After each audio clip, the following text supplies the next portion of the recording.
We're getting close, about 2 weeks until the trade deadline.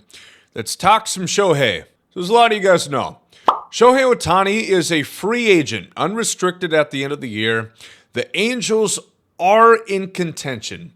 They're a couple games back out of the wild card right now. They're certainly reasonably within striking distance of reaching October baseball, in which Ohtani greatly wants to play in a place where he can win. But of course, we know that has not happened in Los Angeles, and there's a lot of people who think he's already gone. And the fact that there's not been a restructured contract, there's not been an extension with the Angels, would lead you to believe it's all but over. And he's looking at other options, not Los Angeles. Or at least the Angels, I should say. The other team there might be a little bit more attractive to him. But let's talk Ohtani trades.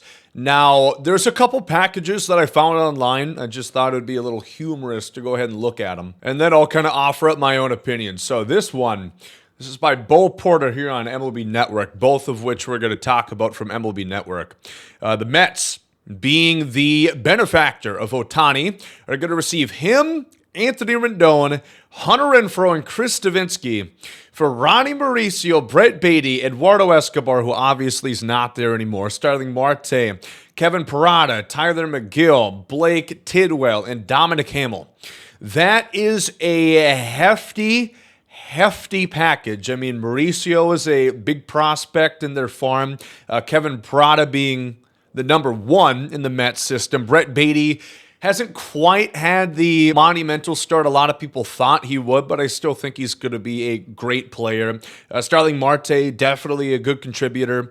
But the key thing here is the Angels will be giving up a couple solid, proven guys. Obviously, Rendon on a huge contract, can't stay healthy.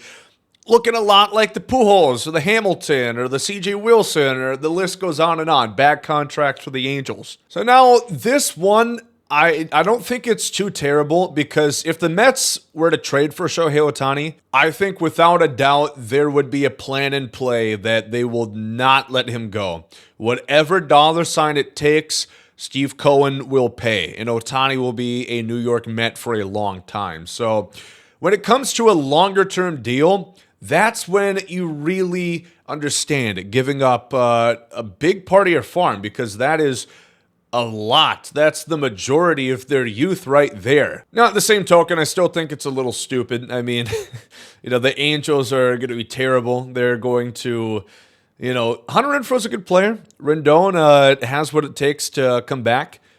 I don't know. I don't think the Angels would do that. I don't think that would happen. Here's one potential landing spots, and this is really where I want to talk about. They got the Dodgers, the Giants, the Yankees, the Phillies, the Rangers, and the Reds. And I specifically want to talk about where they've got the term rental in there. I really do not understand a rental for Shohei Ohtani. In my eyes, the only reason you should trade for the guy is if you are damn sure that you can bring him back for 6+ years. A Cincinnati Reds, who have been way ahead of schedule. They've had a really good season so far, thanks to young guys like Ellie De La Cruz, Matt McClain, Spencer Steer, and the rest of them.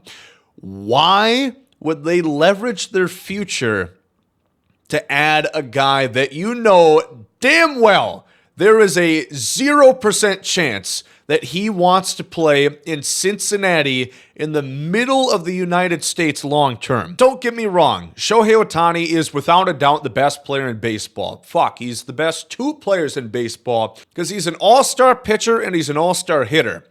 But have we seen with the Angels, they've had him and Mike Trout and haven't made the playoffs once since he came to the team in 2018.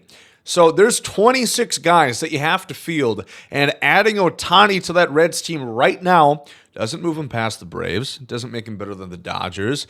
I don't know if it necessarily guarantees they'll win a playoff series. I don't understand what the point of that would be, because if the Angels are going to, you got to figure the Angels are stubborn. They do not want to lose Ohtani. If they can't get a good package, they will gladly sit, talk to him a little bit more until the offseason, see if they can get something. If they make a wild card, maybe that's enough to convince Shohei to stay. There is no way the Angels are letting him go cheap, even as a rental. I think Shohei's staying in the West, personally. I think he's going to be a Dodger or a Giant or an Angel, but probably the first two if I had to put money on it. The Dodgers or the Giants, they've got so much money, San Francisco. They were begging, foaming at the mouth to give somebody a $300 million deal this offseason. It didn't work with Correa. It didn't work with Judge, although John Heyman thought so. They want to pay somebody. They've got the money. So do the Dodgers, so do the Yankees. So does really any owner who's willing to foot the bill to add the best player in baseball. But when it comes down to it, I wouldn't be surprised if Shohei maintains an Angel throughout the rest of the season. I just don't know if a team is willing to foot that risk that he could very well walk. And you just gave up a lot of prospects. You hurt your farm to have him for 3 months. Yes, he's a great player, but unless you're a team like the Dodgers, who are just a little bit away. You could argue the Dodgers, could still make the World Series. I do think the Braves are better. You add Ohtani, that kind of puts them over the hill. A team like the Reds, that doesn't do anything for him. I don't know. Let me know in the comments section what you guys think is going to happen to Shohei Ohtani. I know not the typical video we do over here, but very interested, very curious what's going to happen because whatever we see within the coming months, trade or free agency signing, this is going to be record-setting for baseball.